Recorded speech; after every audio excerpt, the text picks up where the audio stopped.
welcome on the podcast, Will. So tell us a little bit about yourself and what you do. Yeah, bro, appreciate it. So, my name is Will McDougall. I'm 18 years old. I grew up in Vancouver. I got into the digital marketing and I guess you could say e-commerce space about 12 or 13 months ago. In that time, I've been able to do, over six figures in revenue, build multiple businesses from 0 to 10K per month. And yeah, I'm just scaling right now, learning. I just moved to Toronto, so it's super sick. Grateful for the opportunity. But yeah, that's pretty awesome. Are you working on any current operations right now? And tell us about those operations that you're working on at the moment. Yeah, so I have a Discord. It's called the Cash Cow Academy. We currently have 13,000 members in there.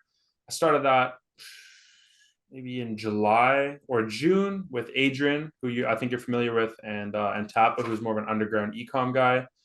Kind of a basic business model, teach will be e-commerce. We've been having tons of great results in the academy, and yeah, I'm also working on a ad funnel for something else. I can't really get too far into detail, because we're just starting it, and I don't want to ruin anything. But running up a new ad funnel, optimizing it for a client of mine, and I'm really looking forward to that because he's got a really great offer, and I hope that the construction that we're doing this is going to end up being profitable for him because we're putting a lot of effort into it. So Yeah, man, that's awesome. So I did do a little bit of research on you, and I found out that one of your strong suits is in organic campaigns and running organic campaigns for brands. So sure. one of the questions I had for you is, what's one mistake that you see a lot of beginning brands make in their organic campaigns? They try and be too salesy.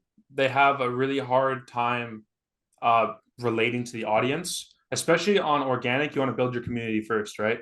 So, for example, one of the brands that we're actually running up right now, we pushed really hard to build communities, to push comments, so call to actions, pushing comments, shares, reposts, etc., and not trying to sell the product, but trying to actually paint a picture on why that product may be useful, right? On organic, the best way to go about kind of pushing conversions is to paint a picture that the product is almost necessary in, and having your viewer relate to that and be like, oh my God, like this happens to me and I want to get it type thing. You want to kind of sympathize with them in a way, if that makes any Oh sense. yeah. So what you're saying is just kind of a basic sales concept, and I really, really like that. It's about creating two separate worlds. You have world A, and this is the world without the product. This Yep. is a dark, unhappy world, and it really just kind of drives in on the pain point that that product solves. And then you're creating world B with your video, and this is the world where they have that product and the problem is solved, and this is a much more happy and convenient world. And your product is going to be just the ultimate transportation from world A to world B. So Precisely. what's one of the best ways you think you could do to actually paint both of these pictures and kind of offer your product as the transportation in between these two worlds? What's something like a specific scenario that you think you could do to actually draw this image within your organic campaigns?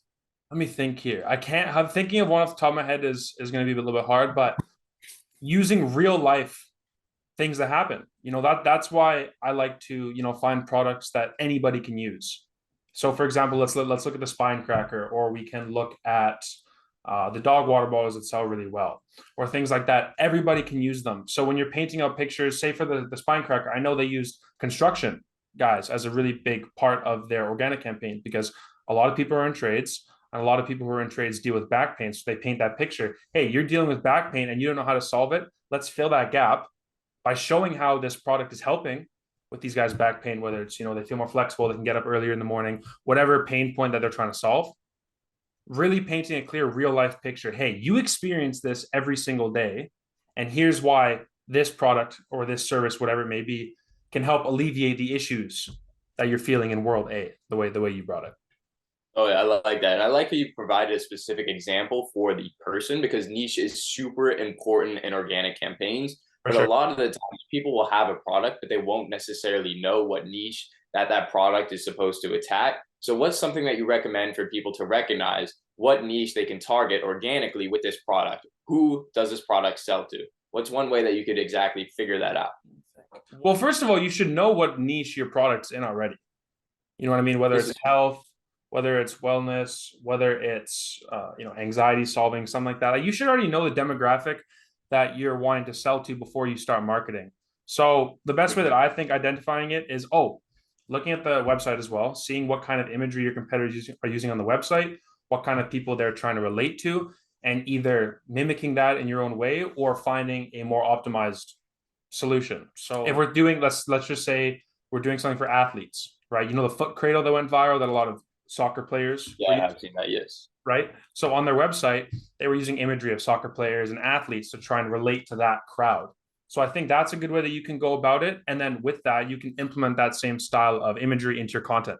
So whether it's doing soccer videos or stretching videos, whatever it may be, that's kind of the way that I would say identifying your niche. And when you're posting on Instagram or on TikTok, sorry, especially when you're a newer account on organic, we always like to use like 3 or 5 keyword hashtags in the niche just to kind of push it out to that initial audience and see if they, reciprocate the action. They're interested in it. And you can obviously test different keyword sets, but like don't do more than 5 hashtags because then TikTok's not going to know where to send your video. Yeah, I like that. One of the things I would say is people have to be very, very cautious about making assumptions, especially of who their product is selling to in terms of the target demographic. Because what I did before is I was selling about a year ago the Galaxy projector. Now it's a polluted product, but a year ago it was popping off. A lot of people were, it was getting a lot of views organically. And what I was selling it to, I was initially selling it to females ages 13 through 16 because that's what I believe to be the initial target audience. And that was just kind of off of a guess. I wasn't really too sure. That decision wasn't made on statistical data. However, when I started launching my ad campaigns, I do, as most people do, I launched my first ad campaign as a broad targeting campaign. Yep. So it really pitches it out to a series of different audiences and finds out who my highest engaging audience is and what their interests are. And it was really interesting because what I got back was not what I was initially targeting for my organic campaigns. The statistical data that I got back actually revealed that it was targeting gamers who were males and that same age demographic of 13 to 16. That was who was interacting with my product. So I'd be very careful about making assumptions with your organic campaigns, but I definitely believe there has to be some sort of experimentational process when you're launching an organic strategy in terms of, as you mentioned, those hashtags. I think it's important to test a variety of niche specific hashtags. For example, you said that backstretcher targeted blue collar workers. So you could do a series of blue collar workers. For example, you could do hashtags relating to welders or hashtags relating to construction workers and test out all of these different hashtags that are really niche specific and dive down and target a target demographic for your store. And from there, see which ones get the highest engagement and produce the best results. Do you think that's a viable strategy for organic? I do. And the thing about organic versus ads is the testing. I think you have to test a lot more on organic because like you said, you have to really identify who is interacting with your content by posting different creatives, different angles, all these different things. So yeah, I definitely think that would be a good way to go about it on the organic side. Just test. Don't be afraid to post, especially at first when you're learning. Don't be afraid to post and, but like we were saying earlier, paint a picture for your audience. Don't just say buy this product. Don't tell your audience what the product is because they know what the product is. They can see the video. Explain why it's going to help them, what gap it's going to fill in their life, how they are genuinely going to get value out of this because everything's a perceived value exchange, right? So if you can give them high perceived, if you can give them high perceived value and you have a good sales funnel, which it should be simple with your dropshipping store. It shouldn't be that complicated. You have a clear sales funnel, you should have no issues getting them to your website. Now, the website's a whole different story, but if you want to make it on TikTok organic, you need to be good at creating content. That's the truth of the matter, right? 100%. I like that. Content is king no matter what. I've seen the worst websites do over 6 figures in rev because they know how to go viral. It definitely is a very, very large part of dropshipping. It's something that a lot of people need to learn how to do is actually start creating content. But I get in my DMs, I get about typically 2 messages a day asking the same question about TikTok organic. And I think a lot of the people who are watching this have the same common question. And it's how often should you post a day and at what times? Okay, so funny you say that because in my Discord, I actually have a optimal posting time sheet that I don't know if it's true, but it was dropped by, I can't remember exactly what it was, but some TikTok analytic, like statistic tracker, right? And I think you should post 3 times a day personally, especially if you're new and you need to get content out there, right? You need to have people see your videos at first. So 3 times a day, make sure you're posting an hour apart from each other. I know people who like post within like 5-10 minutes with each other. Give the algorithm some time to push your video out. Post it. Another big thing that I always say is don't go on TikTok after you post it. Post a video, get off TikTok for like 2 hours or an hour. And the reason I say that is because TikTok makes their money by watch time and by people staying on the app, right? So I don't know if this is 100% true, but this is just in my experience. Whenever I get off the app, it's almost as if TikTok is trying to get me back on by pushing it and trying to give me notifications. So and so liked your video, so and so commented, whatever it is. So I turn my notifications off. I get off the app for an hour and a half, 2 hours, and not every video, but I have seen like a better increase in my engagement and my views too, just by letting the TikTok algorithm do its thing. You know, it's a very, very smart, advanced. It's the best AI out there. It knows everything. As you say that, it is very, very much true when you say they know everything, because they really do. TikTok does make their money, or a large majority of their money, off of brands spending money on ads. So what they're going to do is, if they can pick you up and recognize you as a brand, they're not going to try to push your videos so much. So that way you're kind of forced to transition to TikTok ads instead of succeeding on your organic campaign. And one of the days that they pick you out as a brand and actually recognize you as a brand is going to be the link in bio that a lot of people put in their videos. At the end, they have a call to action, and usually this call to action is somewhere in the description of the video, or it's in the video, or it's verbal in the video, and it just says, link in bio, get yours today, 50% off.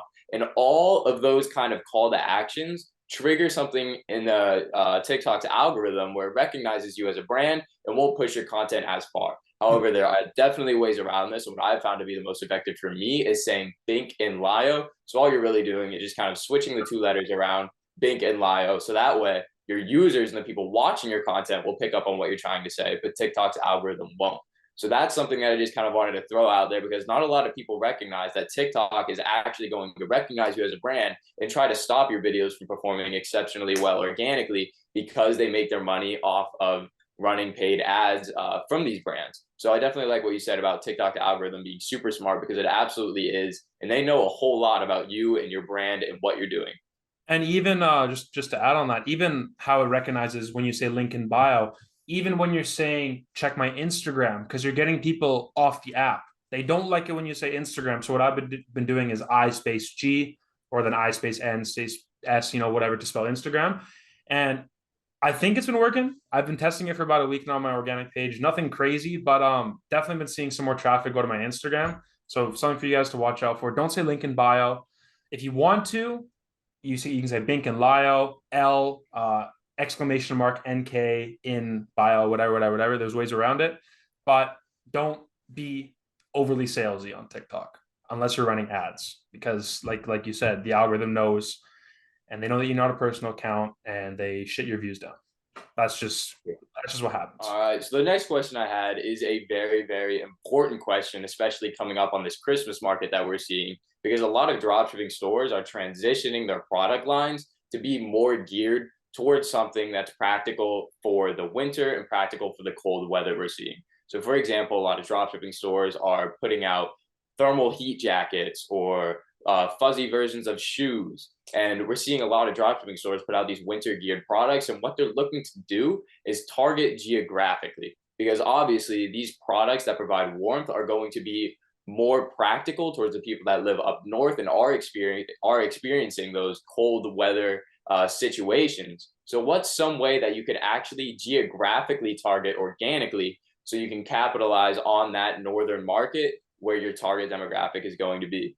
Yeah, so with that specific scenario, I highly recommend going on Amazon or eBay and ordering a SIM card.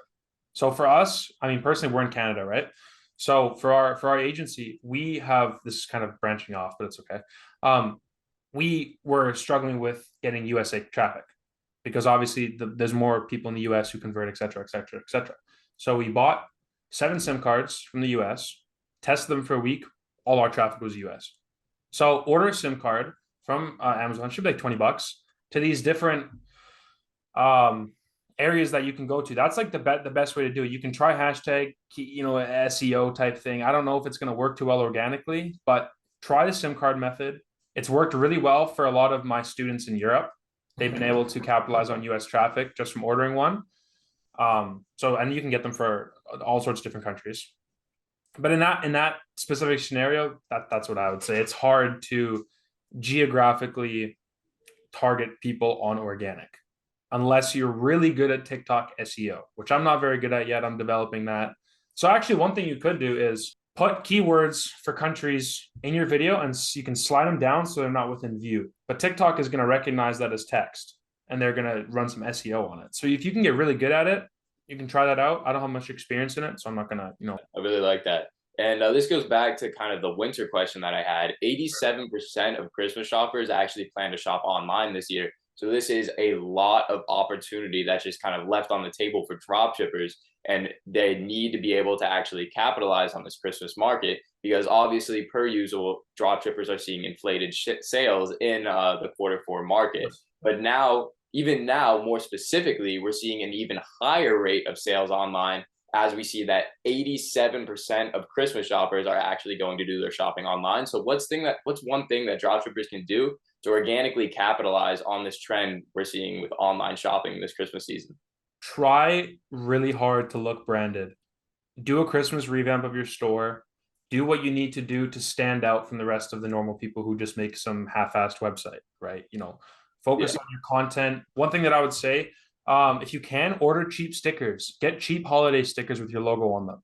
Tape them to put them on your product. You're going to look so branded, and with that, you can really push a holiday sale. That's kind of how I feel, because a lot of these people, they don't know how to capitalize for different seasons, and they don't know how to look branded. And that's what stands six-figure drop shippers away from 4 and 5-figure drop shippers.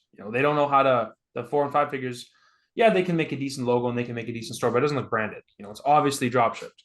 So by capitalizing on that, I think doing a store revamp, doing a content revamp for the holidays, making your set look fun for the holidays, and just capitalizing on all short form organic platforms, YouTube Shorts, Pinterest, Instagram Reels, TikTok, everything that you can get short form organic content out on, do it. You don't have to do any extra work. You go on snaptech.com, download your TikTok video, repost it. The metadata is not going to matter because it's a different algorithm.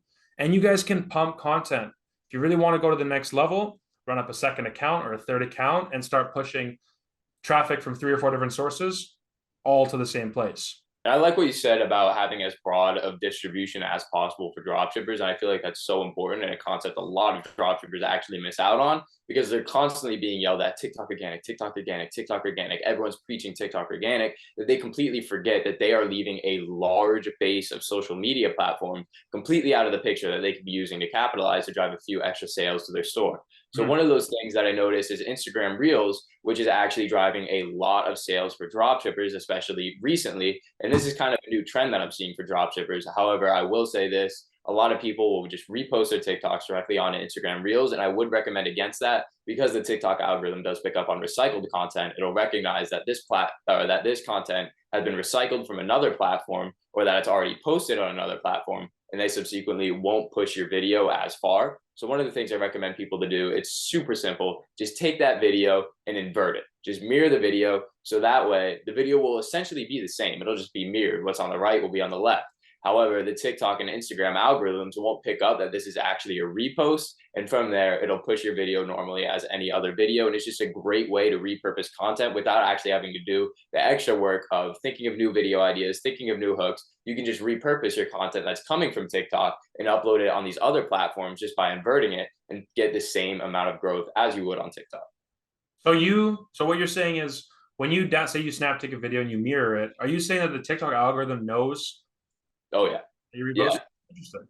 Absolutely. It definitely does. I've noticed this because I did a little bit of experimentation with this, as well as I have my friend, Brendan Swank. He's a social media influencer. He does TikTok. He has 700,000 followers on TikTok. And he's the one who actually taught me this. He showed me direct results from his experimentation process of this, where he had posted a few videos on Instagram, but had not yet mirrored them. And his videos on TikTok, that was legit the same video, would not perform as well. However, when he mirrored it, the TikTok algorithm would push it organically as it always would. So this is just a tip I give to a bunch of beginning dropshippers. Make sure you're mirroring your content before you repost them to make sure that that the algorithms from these social media platforms are treating your video as it normally would from any other video, rather than flagging it as reposted content and just kind of pushing it under. That's some top tier sauce right there. I like that. All right. So, what's one thing that you think dropshippers fundamentally misunderstand about organic campaigns when they're fresh out the gate? They really don't know a whole lot about media marketing and how to really attack these branding strategies for social media. They're fresh out the gate. What's one mistake you think that these dropshippers make? I think there's a couple. I think the first is having overly high expectations and not understanding that, like, you're not going to get success instantly. It doesn't happen. So that's the first thing that I want to mention. Knowing that you're not going to go viral on your first video. Most likely, it's probably not going to happen. So you have to be able to accept that, and you have to be able to look at your past content and understand why it isn't going viral. Okay, was it my hook? Was it too salesy? Was it a lot of these new drop shippers, like we were talking about earlier? They try and be too salesy. It's like they're running TikTok ads organically, like they're filming that style of creative. You know what I Yeah, mean? And obviously that deters people, and TikTok knows it deters them. So then they're going to shoot down the views. The new drop shipper is going to get discouraged and give up. That's what's going to happen. But if you take a different approach and think of it from an outside end, okay, I don't want to be salesy. I want to be able to relate to people, and I also need to wrap my head around the fact that I'm not going to go viral right away.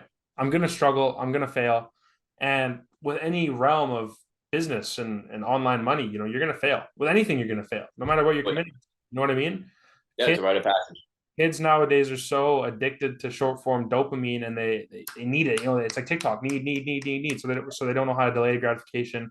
They don't know how to do any of these skills that set people like you and I apart from the rest. You know what I mean? And I Absolutely. think practicing those skills, healthy habits, whether it's going to the gym, whether it's eating well, whether it's sleeping well, whatever it is, those are going to help subsequently help with your business, with your Oh, yeah. TikTok, with everything. You have to improve all aspects of life. Or sorry, you have to improve your physical aspects of life before you can even worry about your business or any of that kind of stuff.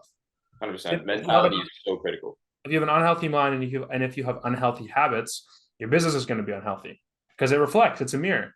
Absolutely does. No? 100%.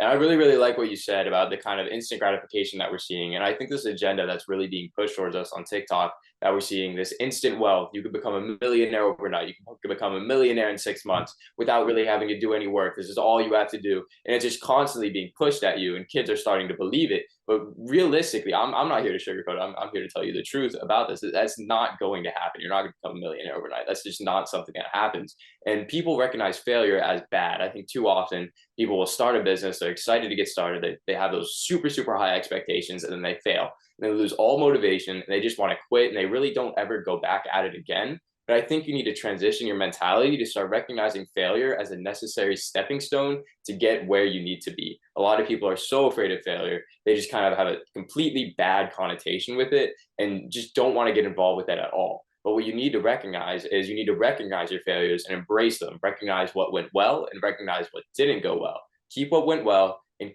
throw away what didn't go well. And I think that's so important. And it absolutely is a stepping stone to reach your goals. And you need to have a positive mindset towards failure and recognize it as a learning experience rather than something that's bad and you need to avoid at all costs. No, it's facts. I mean, I was what was it? I was talking to somebody, seven figure. I think it was a Tuesday, and or sorry, I wasn't talking to him. I saw a TikTok video, and he said, "The faster you fail, the faster you succeed." And that, like, it made a lot of sense to me. It's true, and people can't think like that. They can't be like, "Okay, I fail, now I give up." That's the first thing that comes to their mind. They think negatively. And another thing that I want to say is, what does thinking negatively do to you? How does it benefit you? It only hurts you. Obviously, I've experienced negative thoughts in business. It happens, but I don't let it affect my actions. Obviously it bothers me for 5, 10, 20 minutes, even for a day, but I can't let it get in the way of what I need to get done, because my productivity is going to shoot down. My workflow is going to get down. My money's going to go down, everything. Right. So Oh, I yeah. had to train myself. Okay. Like what you were saying, you look at what you did, you understand why you succeeded in a specific part, why you failed in another part, and you analyze it. Okay, well, why did this do well? Okay, like what was it about this action or this video, whatever, that did well, and how can I replicate it? And look at what you did wrong and say, okay, why did this go wrong? How can I analyze it and how can I optimize it? Because everything's systems, and if you have good systems in place, you're not going to have you're going to have issues, but you're going to have a much easier time getting over those issues with the right systems in place. Atomic Habits, a book that you guys need to be reading, taught me that. Absolutely. I mean, 100. That's some absolute sauce right there. You're definitely right about that. And one of the things that goes along with mentality that I kind of want to touch on is having this state of unconditional optimism. Of course, you're gonna have times where you feel down in your business. Of course, there's gonna be times where you get discouraged, but you have to push through it and recognize the good in each situation. I call it unconditional optimism. It's always seeing the good through any event that happens in your business. And when you understand this and you fail, but you see it as a good thing because you know it's a stepping stool to get to that next place where you want to be, then it changes your entire perspective, and you're not going to get discouraged as easily. You're going to see everything as a positive result to getting to where you want to be, and it's just a great way to further accelerate your growth in all of your stores, because as you say, your personal values and your mentality absolutely does reflect across your business. So I really, really like that. One of the key 100%. concepts I think a lot of dropshippers need to understand is branding. And it's something that's overlooked a lot of the times by people who are new to the scene. They don't understand branding. They think they can just launch a store and launch their marketing campaigns without actually having a purpose behind the brand. I think brand purpose is so essential to have, and you need to have a defined brand purpose for what you're selling and your brand to be able to effectively market, and your videos need to reflect that brand purpose. So what are your thoughts on that and how you can actually reflect your brand purpose within your organic campaigns? Have a message that you want to convey with your audience. Well, like coming up with one off the top of my head, I can't do, but have a clear message on whatever, maybe your brand, whether it's organic or sustainable, what something like that. You need to have something that your audience understands that you are, or let me rephrase that. You need to align your values with your audiences. And when you're able to align your audience's values with yours in a clear and concise message, I think that's the best way to go about branding through organic, Absolutely. specifically through like short form organic content. Like I said, this it all leads back to being able to relate to the customer and put yourself in their shoes. You know, how are they feeling when they're watching the salesy TikTok organic videos? They don't want to watch that. They want to watch Absolutely. something engaging. They want to learn something from it. So I recommend a lot of you guys who are watching test out a value proposition with your organic. You know, give them something, give them value to get value in return, right? So you give them some information or you give them whatever it is to get that conversion. It's a value exchange. Oh yeah. Everything is an exchange of value as well. There's perceived value in products and services, and then there's the actual exchange of value that takes place. 100%. And the brand value really is the why. Why does your brand exist? And I think oftentimes that brand value can translate over to personal value. Why are you doing this? What is your purpose for dropshipping? Why are you selling this specific product? And why are you executing this the way that you're executing it? So, do you have anything to say about personal value? I think a lot of young people, when I say young, I mean I'm young too, but a lot of people who are getting into this space, they don't have a reason behind their goals. What do you want? I want money. Okay, what do you want money for? Okay, I want success. Why do you want success? So I can be rich. So you want money. You don't want success. You want money. And then you have to ask them the next question. Okay, what does success mean to you? I can ask so many people. They don't know what success means to them. They don't know. They don't have any goals. So what they're working towards is blind. And I get a lot of people who reach out to me and they're saying, "Hey, I tried running up a dropshipping store. I got discouraged and I quit." And I said, "Why do you quit?" And they said, "I don't know." And then I proceeded to ask them, "Okay, what are your goals and why are these your goals?" They couldn't answer it, right? So having a reason behind what you're doing is going to make productivity a lot more simplistic. I found so for me, one like for example, my why, I want to be successful so I can a have financial independence, I can have location independence, I can give back to the people that once gave to me, and my mom, my dad, whatever. I want to be able to go on, spontaneous trips, and I want to just be able to give back to the people that gave to me. That's my why, right? So that fuels me when I'm feeling discouraged and when I'm feeling like I can't get anything more done and I'm stressed and all these different things. I'm like, hold on a second. Let's step back and look at it again from the outside perspective. Okay, long term, why am I doing this for 5, 10 years down the road? So I can achieve these great things and I can do the things that I want to do. That keeps me going.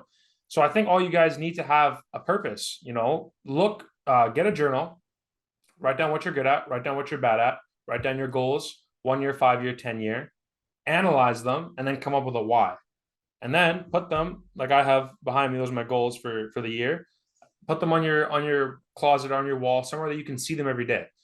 Because when you are reading something, your brain is ingesting it, and you're going to be subconsciously thinking about it. Right, the more you are exposed to it. And when you're subconsciously thinking about it, you're going to be subconsciously acting on it, and your actions are going to reflect your goals over a period of time, right? You guys aren't orienting yourself with the things that you want to do. You say you want to be successful, and you say you want to get rich. You want to drive Bugattis with Andrew Tate, but you're not going to the gym. You're not eating well. You're not, having healthy habits. So no shit, you're not going to get what you want. Yeah, Like I was actually, relating back to Andrew Tate. He was saying, nobody gets rich on accident. Nobody is successful on accident. And it's so true. You don't just click a button and you're a millionaire. It's not that simple. It's not. And I don't know why people think it is. TikTok, primarily, I guess. But yeah, have a reason, have a why. And that why is going to fuel you and help you get to where you want to be. yeah, the person on top of the mountain didn't just magically fall there. He climbed his way up and he made sure that he got to that position. And I really like what you said about writing down your goals. And I think that's such an underrated thing that not a lot of people recognize that they can do. And it's something that they don't really recognize the value in. But as you said, if you see it, it's subconsciously implanted in your head, especially if you're writing it out, if you're writing out your goals every day. It's something that you're just going to subconsciously think about. And subsequently, it's going to influence your actions, whether or not you realize it or not. And I definitely like what you said about kind of writing down those personal goals, but I also recommend that you write down your business goals as well. What are Sure. your goals for revenue this month? Where do you want to be? Where do you want your business to be within 5 months from now? And then write that down into individual steps. How are you going to accomplish this? Are you going to start on TikTok and start scaling into other platforms? Are you going to run paid media campaigns at X point? When is that point? And you need to have a clear visionary for your business. I really don't think you can just take this day by day, just guessing, just kind of looking at the weather and seeing, okay, I think I'm going to do this today. I think you need to have a constructive plan and a basic outline for what you're doing with your business. And I think that's so important and something that a lot of people miss is writing down their goals for the business and the steps that they're going to take to actually reach those goals. So I really like what you said about that. And I did have another question for you. It's what is the hardest lesson that you've learned within your organic media campaigns? Honestly, it probably just comes back to being able to accept failure. As a kid, I was always more athletically able than the other people around me. So, in sports, I'd be the fastest, whatever, whatever, whatever. I was used to winning. And I was a competitive swimmer and I was racing. I was 13, 14 years old. And I was racing dudes who were 16, 17, right? At provincial championships. And I got smoked. Obviously, they're bigger than me, they're stronger than me, whatever, whatever. But that was like the first point where I was okay. I got to be able to accept failure. And since then, it's been such a struggle doing it, staying productive through failure. And it all just comes back to the why. With your organic, and, sorry to kind of go off on a tangent, but back to your organic thing, when you are not getting the video results that you want, so you're not getting viral, or you're not getting comments, or you're not getting people to your website, whatever it is, you have to understand that success isn't instant. You're gonna fail, and I know that we're repeating this, but we kind of have to at this point because people are so used to being told that success is instant and you're gonna get this instant gratification. I preach so heavy. You're gonna fail. You're gonna get upset. You're gonna lose money, and you just need to, like you said, have a plan. With your organic campaign, you need to have a structure every single week. Okay, I'm gonna record on this day. I'm gonna edit on this day, and it's gonna make the workload seem a lot smaller, right? It does. Once you're batch editing, say you want to get 10 videos done in a day, takes you maybe an hour, maybe 2 hours. You have 3 days worth of content just like that. Yeah. Why is it so hard for you to do that? And leading into another point, people are always talking about they struggle with time management. So I like to break it down on a weekly basis. And my good friend Adrian actually, taught me this. So there's 168 hours in a week. And I was on a call with a student the other day, or today, and he was saying, okay, I work for 20 hours and I'm at school for 36. So I think he had 70 hours left in the week or some plus sleep, sorry, plus sleep. Yeah. So he was saying, man, I waste so much time. I don't know what to do. And we broke it down in hours. He had 70 hours of time that he wasn't using. And then we took it further. Okay, break it down. 10 hours this, 10 hours this, 10 hours this, etc. Whatever way you want to do it. And he was saying, wow, this is such a crazy system. So for all you guys listening, take your school and your job and whatever it is and subtract it by 168.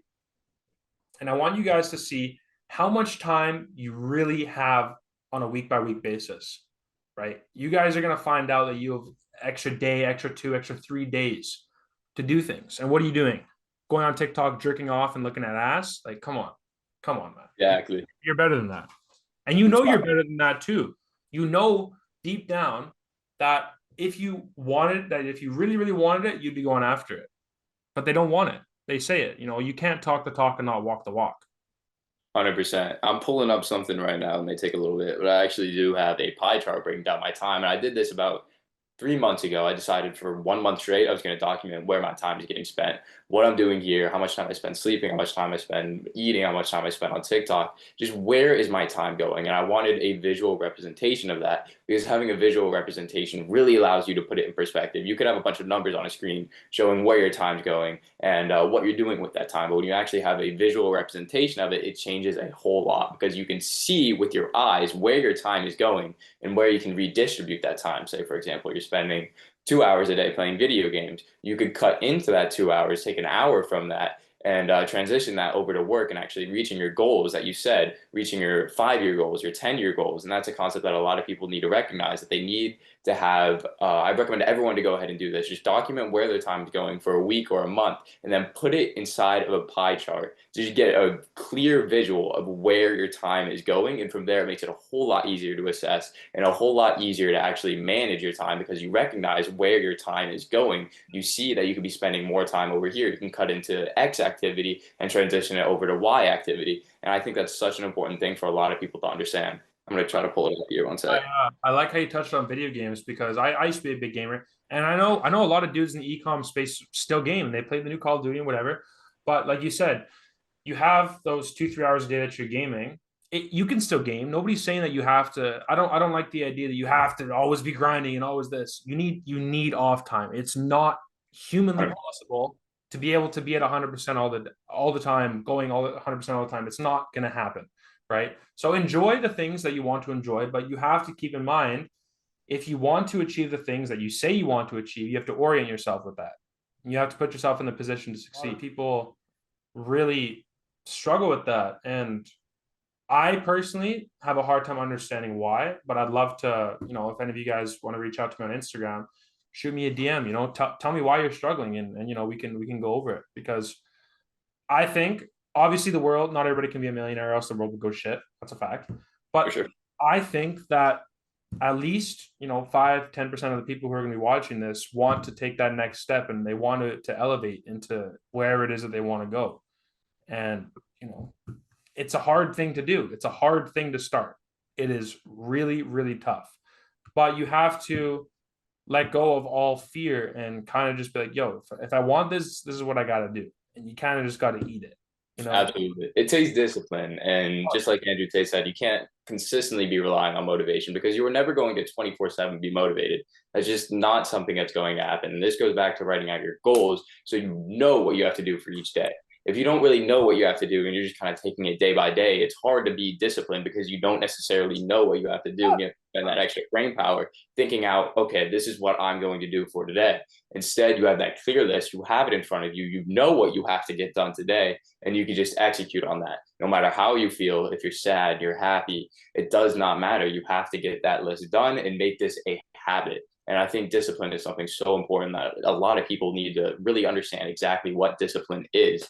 And this goes back to writing down on the list. When you write down each individual task on the list, it gives you a clear visionary.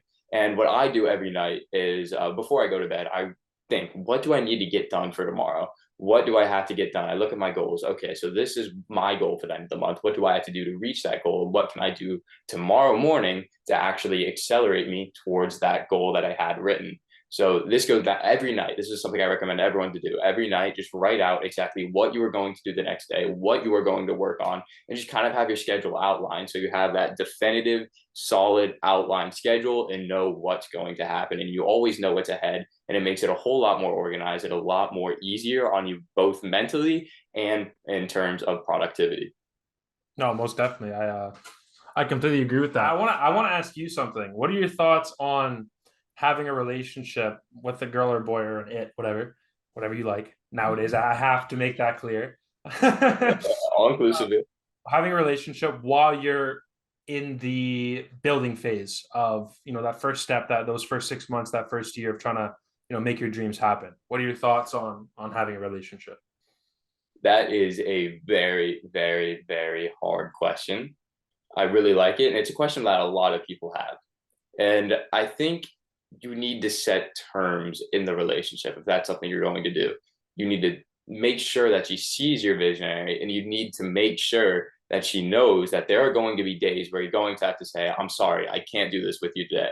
I have something that I need to work on, and I have something that you need to get done. So it's in terms of priorities. You need Sure. to understand your priorities. Where do you want to be, and how bad do you want that? Do you want that over this girl? Which one do you want most? Do you want your long-term 5-year goals over your girl? And you need to place priority. And this isn't to say the two can't coexist, because although it is hard, I think the two can absolutely coexist as long as you have your priorities set straight and you understand that your long-term goals are going to come before the relationship. So you need to get in place a schedule. I think if you're going to do this, you need to be very, very, very organized about it, because obviously females can be pretty high maintenance at times. I think everybody here can agree, and they need your time basically. It is in a sense. I know I'm going to get canceled for this, but I'm going to say it. Females are a liability. They are a liability on your balance sheet, because what's it taking from you? It's taking your money and it's taking your time, right? And I really hate to say it this way, and sometimes it can absolutely be worth it. But at the end of the day, if you're looking at it logistically, it is something that is taking your money and is taking your time. So you need to understand, how much time do I need? Where can I be repurposing this time? And you need to manage your days around that, so you understand that your business work comes first, and you can get everything done in that day with your business. And only after all of that is done, then you could go ahead and make time for that second person, because your business is obviously first priority. And it's something a lot of people need to understand. And it is a hard, hard, hard question. And it is definitely a hard situation for a lot of people to be in. But that's what I would recommend. You have to be super, super organizational about it, understand where your time's going, where your time is going to be spent, and plan ahead of time so you understand when you can spend time with your girl and when it's time to actually hunker down and work towards your goals. Sure. Now the reason I asked that is because I have a girlfriend and she's like been with me since when I started this kind of journey. And I think for a lot of young men, they need to, if they want to get into a relationship, some people just like being in one. That's Yeah, that's that's their prerogative. I'll kind of to sidetrack. Another thing that I like about relationship is it allows you to kind of step away a little bit from exactly. time to time on everything else that you're focused on. Because like I was saying earlier, you need to have not I don't think a work-life balance is the right term, but you need to have a time to yourself, whether it's you're meditating or you're in the gym, Oh, something away from your business, whatever it is, right? You need it. So that was kind of my sidetrack, but to lead back to the main point, I think if you want to get into a relationship as a young guy, I mean, the market's not very good nowadays. Everybody's hooking up with everybody on both sides of the table. It's not optimal for a sure. relationship. But if you want to get in one, ask the girl what her goals are. See if she has tangible goals too. Because if you guys are able to work kind of in synchrony on you guys have separate lives. If your girlfriend or your boyfriend is entirely devoted to you and nothing else, big red flag. Yeah, Huge red flag. They need to have something else going for them. And when they don't, that's how relationships get stagnant and they get toxic and et cetera, et cetera, et cetera. Nobody wants to go through that. But when your significant other is working towards something as well, I think it's very, very valuable to be able to bounce ideas off each other and say, hey, did you achieve these goals today or this or that? And it's so hard to find a girl like that. it is. But I've been blessed enough to have one. And if you guys find one that is aligned with the same kind of goals as you, try it out. That's a huge win. Absolutely. An accountability system. I really like that. Someone you can trust, and you can kind of get into an accountability system and hold them accountable for their goals. They're going to tell you at the beginning of the week, this is what they want to do at the end of the week. And come check in with them at the end of the week. Okay, did you get here? Why or why not? Yep. And I think that's so important, that just kind of end of the week assessment. And kind of this does kind of go back towards kind of the ritual of taking time to yourself for solitude. Sit down and reflect. I really, really like what you said about making sure that you have times in your day where you're just completely away from your business. None of that really matters anymore, and you are alone to yourself. And that is so important and definitely underestimated, whether it's in the morning or the afternoon. I think it's important that a lot of people in business go ahead and actually take that time of solitude, just separate themselves from the business and just focus on something different. And I also think it's also important for a bunch of young entrepreneurs to not set their idea or to not set their identity in one specific thing. A lot of people will tie their happiness to their business. This is something that I messed up with in the beginning. My happiness was entirely tied to my business. If my business was performing well, I was happy. If it wasn't performing well, I was sad. It just kind of was the way it was. And this was because I wasn't taking time away from the business and I was too attached to it. I was like tied on a string. If my business went up, I went up with it. If it went down, I went down with it.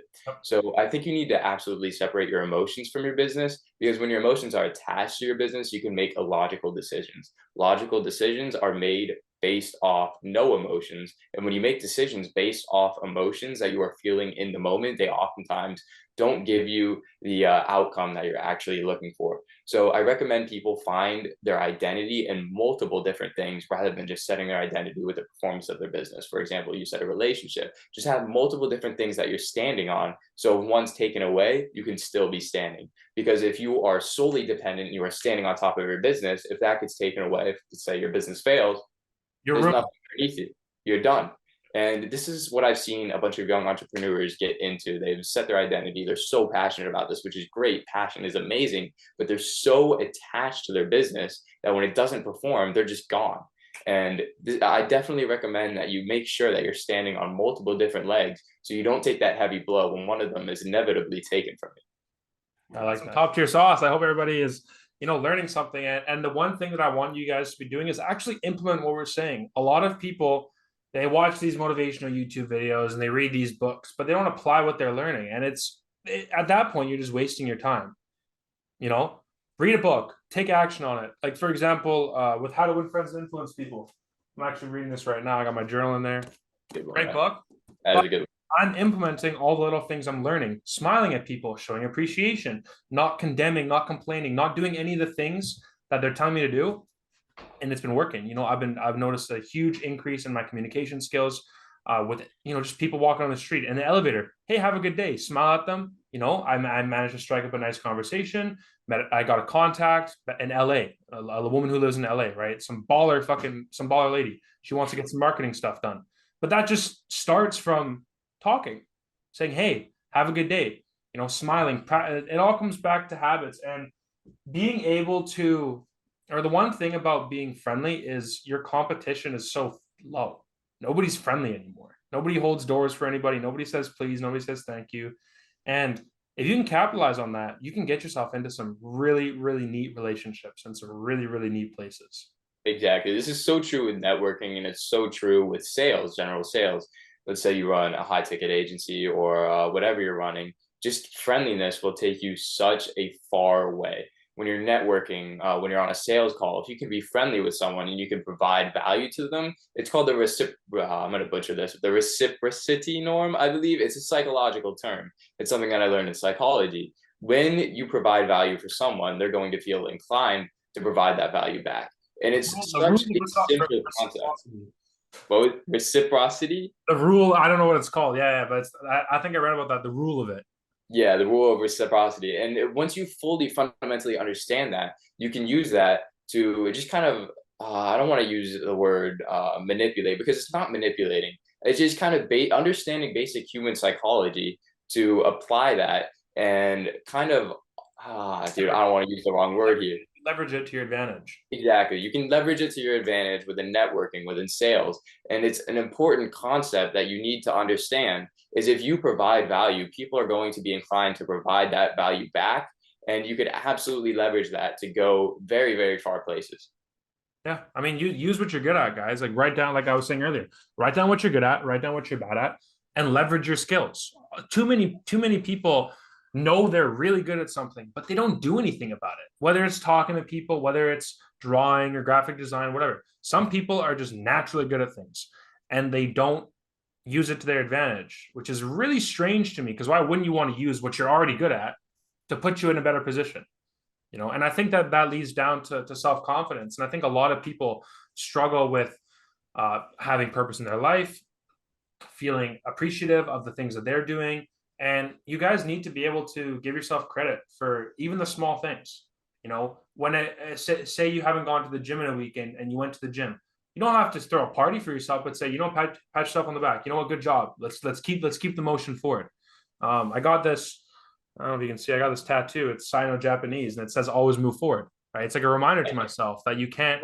If you fall, stand the fuck back up. You know, don't be a little baby. Don't let things phase you. Don't let your emotions come into it. Stand up, move forward. You know, you got to keep moving forward, or else, you're Yeah, screwed. I mean that's the truth. If you can't keep moving forward and you're too slow, ultimately you're gonna fall behind and you're gonna die.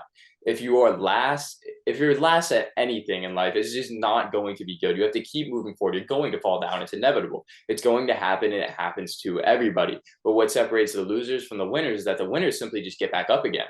They'll stand back up. They'll keep going, and then maybe down the road they get thrown down again.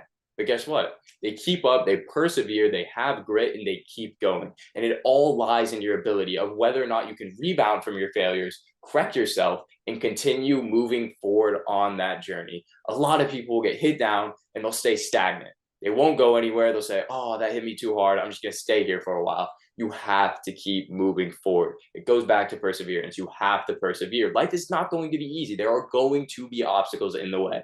Without obstacles, there is no reward. If it was easy, if anything in life is easy, there's not really going to be reward at the end. I'm going to be honest. That's just a fundamental concept of the universe. If it's easy, there's no reward. If it's hard, there is reward. So if you're going forward and you're encountering those situations where you're actually getting thrown down, that means you are working towards something that is very likely worthwhile because it is throwing you down. You have to get back up again and get to that end goal.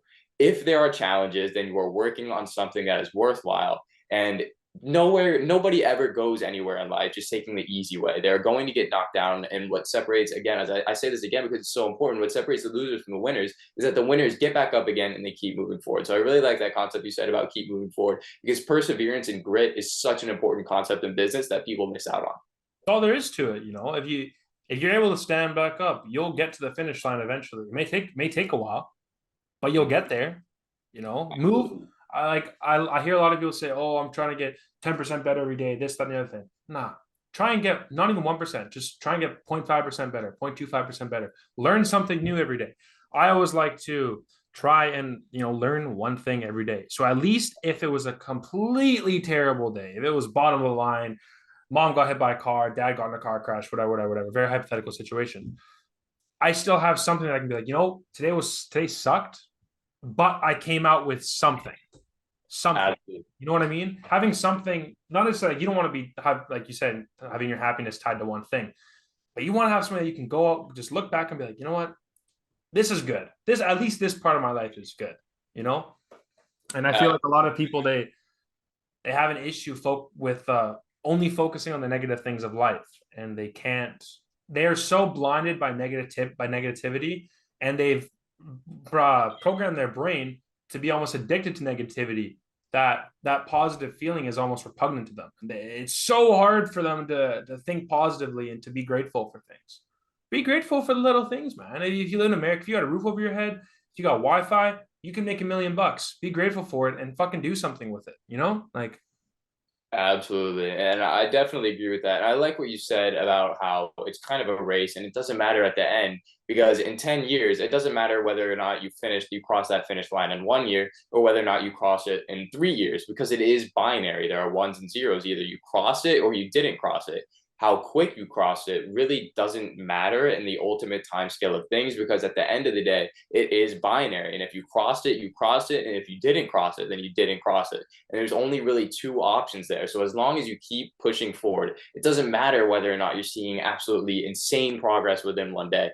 As long as you get something out from every day, then you are moving forward and you're moving forward towards that goal. And that's what matters, that you keep on moving. So definitely agree with what you said there. And I like that race analogy. I think that's a cool way for people to actually put it in perspective, because that finish line is their goals. That finish line is the goals that they've written. Just like that. You have the goals written on your little whiteboard there.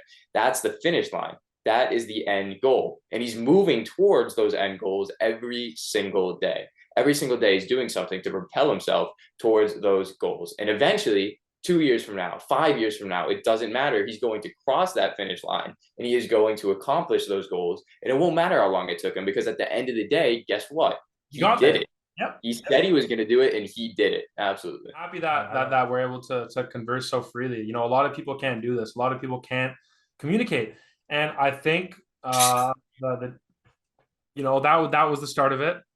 That was the start of people not being able to communicate because they're locked inside their houses. They can't go outside. 75-year-old people know what a QR code is. That wouldn't have happened if that whole event didn't go down. It wouldn't have happened, Right. But that was the start of the communicational decline of the world. Now everybody's on their phones, instant gratification, and you guys need to learn how to communicate. What me what me and Devin are doing right now. We're just having a conversation, and you guys are getting something from it. I'm getting something from it. He's getting something from it. Everybody's learning, right? And this is going to be a connection that's probably going to make us both thousands of dollars in the future, right? So communicate, get out there, talk to people, learn how to be articulate, learn how to speak concisely, and state the points that you want. I walk down the street here in downtown Toronto. I hear every person, every second word is like or and or or but, and it's like, did you not go to English class? Like, do you not know how to speak? Like, it's such a foundational part of human existence. And the fact that people can't convey what they want to convey, or they have to stick to a specific rhetoric because they're scared of speaking up. Like, come on, you're programmed. Like, you are really in the matrix at that point. If you can't think for yourself, come on, like, come on. Exactly. And a lot of these conversations that these people are having really don't provide any value to each other. They're talking about the newest video game that came out. They're having conversations that really don't propel them towards those goals that they have set for themselves. And I think it's so important, as well as knowing how to communicate, it's knowing what to communicate. You have to understand that you should be talking with people who have similar ambitions as you. You should be talking to people who have similar goals as you. You should be talking to people that are at all stages of life. They're the people that are right by side you, the people who are one step ahead of you, the people that are 10 steps ahead of you.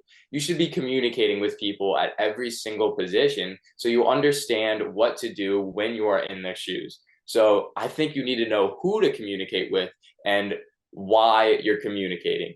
It goes back to defining that purpose. Define, why are you communicating with this person? What is your end goal from this conversation? What do you want to go over?